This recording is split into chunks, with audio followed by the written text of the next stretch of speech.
네, 안녕하세요. 방장입니다. 오늘은 12월 14일 일요일입니다. 편히 쉬고 계신가요? 보통 이제 토요일은 여러 가지 질문 촬영을 하고, 일요일은 또 다음 주를 준비를 하는 편이거든요. 그래서 또 다음 주는 내가 어떤 종목을 공략을 할 것인지, 살 것인지, 이런 부분.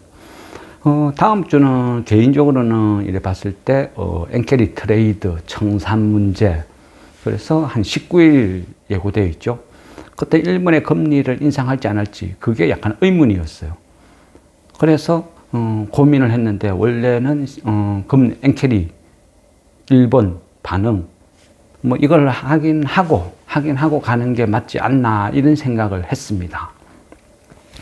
그런데, 장이, 또 개인적으로 선호했던, 그죠? 그동안 선호했던 이 자산주 성격들이 너무 뜨겁게 움직이다 보니까 저번 주에 조금 위험을 감수하고 1차 매수 들어갑시다. 물론 그것도 전부, 그죠? 저평가 자산주 성격이죠. 안 되면 배당 받으면 된다, 이런 마음으로. 또 어차피 한 며칠 있으면, 한 2주 있으면 배당에 해당되는 조건이 되니까 조금 빠지더라도 순식간에 다시 회복할 것이다, 이런 안전장치 뭐 이런 것들을 보고 대응을 했습니다. 물론 그죠. 주식이라는 거는 미래 예측이라서 모든 것을 정확하게 예측할 수는 없습니다. 그렇지만 저는 제 기준에서 계산을 하는 거죠. 제 기준에서 분석을 하고, 비싸다, 이제는 과열이다 싶으면 손을 떼요. 물론요, 비싸다 안 비싸다는 주관적인 어떤 저의 판단이죠. 그리고 제가 그거를 비싸다 안 비싸다 판단을 할 때는 여러 가지 요소가 있어요. 그 중에는 개인들의 신용, 주식이 올라도요, 개인들의 신용이 급증을 하면서 오르는 주식은 저는 항상 조심을 합니다. 그래서 조금만 조짐이 이상해도 빨리 털고 나오죠. 신용이 어떤 주식 상승의 어떤 원동력이다 하는 것은 모래성 같은 거예요. 언제 깨질지 몰라요. 그래서 거기에서 내가 끝까지 조금만 더 먹고 나온다 하다가 한 템포를 놓치면 영원히 돌아오지 않을 가격에 물린다는 거예요. 그래서 위험하다. 삼성전자 하이닉스가, 그죠, 나쁜 회사는 아니죠. 돈 잘 벌죠. 지금 핫하죠. 그렇지만 제 관점에서는 비싸요. 비싸니까 안 사는 거예요. 그 둘은 돈은 잘 벌어도 배당은 좀 마음에 안 들어요. 배당률 자체는.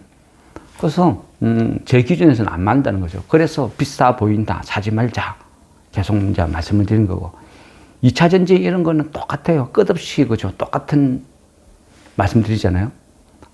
전기차가 안 팔리는데, 그죠, 언젠가는 팔릴 거야. 언젠가는. 근데 전기차 안 팔리는 게 전 세계 모든 국가가 다 똑같이 안 팔리면 이건 괜찮은 거예요. 언젠가는 팔리겠죠. 근데 이미 전기차 시장은 중국이 다 장악하고 있어요. 중국은 이미 잘 팔고 있어요. 우리만 안 팔리는 거예요. 그래서 위험하다는 거예요.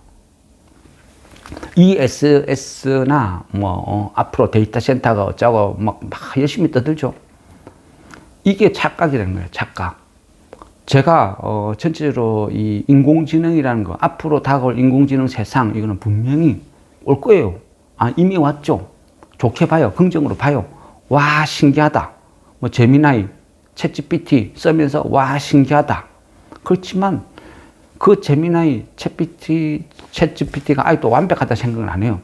허구, 거짓말. 제가 스스로 질문을 던졌을 때 거짓말하는 사례도 저는 여러 번 목격을 했어요. 물론 그 질문들은 주식에 관련된 어떤 질문, 그러다 보니까 당연히 데이터가 없는 거죠. 이 인공지능이 무서운 거는, 저는 이 인공지능 챗GPT, 제미나이 쓰면서 이게 인공지능이 무섭다는 거구나 느꼈던 게, 스스로가 미루어 짐작을 해요. 미루어 짐작을 한다는 거죠. 이게 무섭구나. 이래서 거짓 정보, 거짓 뉴스를 양산을 하는구나. 이런 생각. 추론이라고 해요. 잘못될 수도 있다. 어쨌거나, 그죠. 저는 이 인공지능이 기하급수적으로 끝없이 쫙 성장을 한다 생각은 안 해요. 얘도 똑같아요. 처음에 1차적으로 쭉, 그죠. 성장. 그 다음에 축 처질 거예요. 그리고 어느 정도 수평 구간을 계속 흘러갈 것이다. 그죠. 이미 투자를 할 만한 회사들은 한 8, 90% 투자를 다 했다. 앞으로는 누가 투자를 할 것인가? 뭐 이런 문제. 그리고 제가 보는 관점은 앞전에도 한번 말씀드렸죠. 그 엔비디아의 실적 자체가 내가 봤을 때는 좀 이상한 것 같아. 그죠? 엔비디아가 챗GPT에, 그죠? 그쪽에 어떤 지분을 투자해요. 그러면 돈을 받았어. 그 돈으로 엔비디아의 GPU를 사오는 거예요. 주고받고. 그죠? 그 어디서 많이, 그죠? 보는 방법이죠. 뭐, 우리 흔한 이야기로 뭐, 폰지 사기 하듯이. 저는 약간 그런 느낌이에요.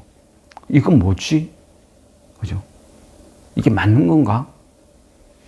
뭐, 이런 느낌이라는 거예요. 그리고 최근에 이제 오라클이, 그죠? 오라클은 계속 불안해요. 왜? 너무 부실하니까, 재무구조가. 급격하게 나빠져요. 저거 감당해? 잘못하면, 그죠? 모든 것을 야기시킨다 그랬죠. 오라클 그 실적 발표 나고 나서 뭐 어떤 데는 오라클 실적 무난하네, 괜찮네 표현도 했더라고요. 근데 이런 것들은 유심히 봐야죠. 내가 이익이 A라는 회사와 B라는 회사가 있어요. A라는 회사는 이익이 100억이 났어. B라는 회사는 이익이 10억이 났어.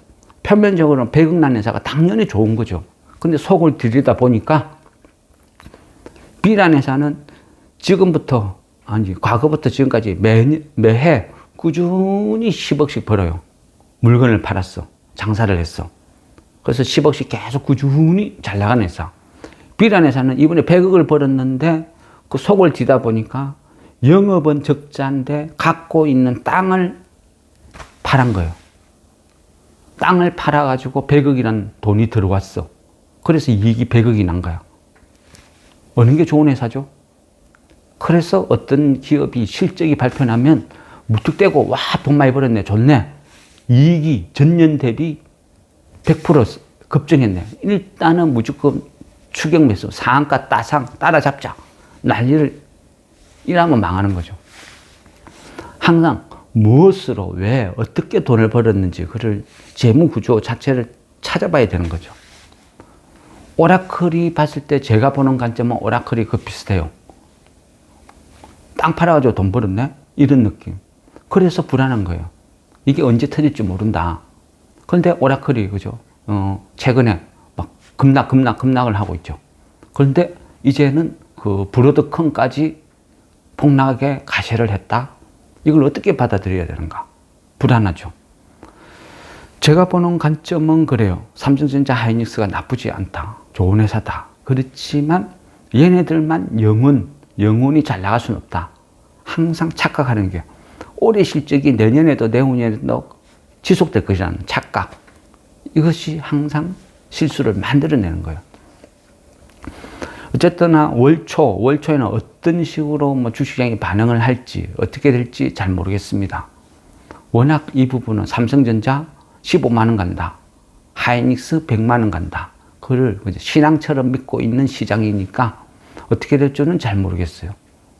뭐 저도 개인적으로 주식시장이 안 빠지고 그냥 반도체, 인공지능 이쪽이 급등을 하든 말든 나는 묵묵히 내가 좋아하는 내 종목을 갖고 가겠다.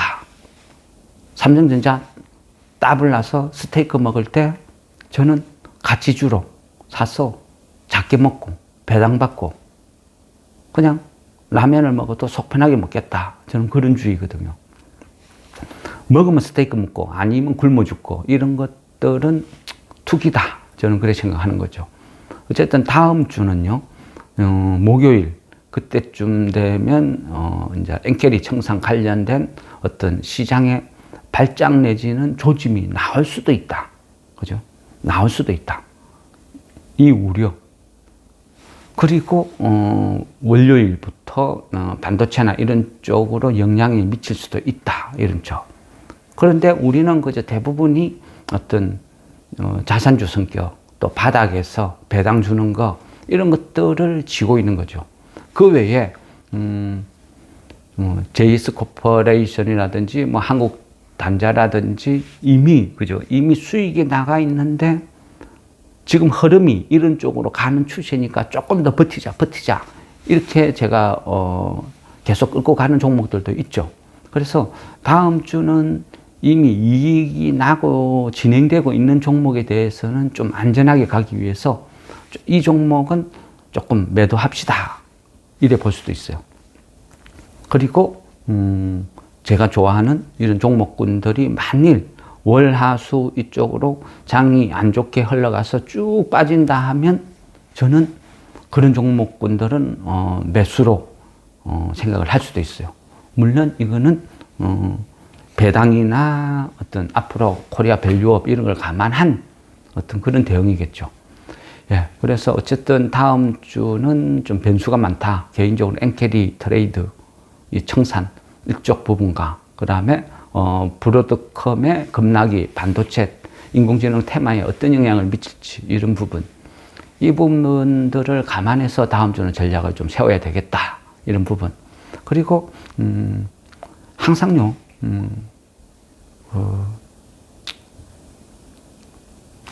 모르겠습니다. 이 부분은 약간 민감할 수도 있습니다. 왜냐하면 주식을 하다 보면 그죠. 가끔 가다가 본인들이 어렵고 힘들면 질문을 던져요. 이 종목 한 봐달라 어떻느냐. 그러면 저도 이래 보면 제가 추천한 종목인지 제가 아예 안 보는 종목인지 보면 알죠. 그래서 그런 부분은 질문을 던져요. 질문을 던지는 게 아니고 답변을 드려요. 근데 그런 부분 굉장히 민감해요. 주식이라고 그죠. 나쁘다고 안 가는 게 아니고, 그죠? 나쁘다고 안 가는 게 아니라는 거죠. 부실주도 올라요. 많이 빠지면 기술적인 반등이 나올 수도 있어요. 그런데 제가 보는 관점에서 저도 물론요, 그 종목을 조사하기 위해서 많은 시간을 할애를 해요. 시간을 할애하고 최종적으로 회사 전화해서 최근 근황, 앞으로 어떻게 될지 확인을 해봐요. 물어봐요. 그리고 답변을 드려요. 요거는 이런 것 같다, 이런 것 같다. 근데 그게 그죠.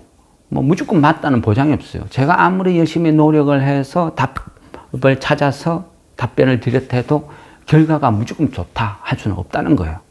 그래서 그런 부분은 감안을 했어. 어떤 참고를 하셨으면 좋겠다. 무조건 제가 말씀드리는 게 절대치는 아니다. 뭐 이렇게 말씀을 드리겠습니다. 한 해가 다 점점 흘러가고 있는 이 시점에 그죠? 또 한 해를 마무리를 해야 되고 내년에는 또 새로운 희망으로 또 새로운 장을 준비를 해야 되고 그래서 뭔가 좀 분주하게 분주하고 또 열심히 뭔가를 찾았고 하다 보니까 시간이 금방 가는 것 같아요.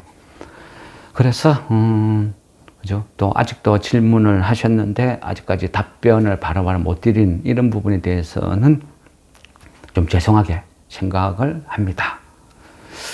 그리고 조금 또 이제 저도 내년에 되면 또 같이 뭔가 좀 서로 어떤 주식을 도와줄 만한 이런 분들을 지금 또 뭐 섭외를 하고 찾고 있으니까 그러면 또 한 분, 두 분 정도 좀 가세를 하면 또 지금보다 질문하신 거 이런 거에 대해서 답변이 훨씬 빨라질 거라고 생각을 합니다. 근데 그 부분까지는 좀 감안해서 기다려 주셨으면 감사하겠습니다.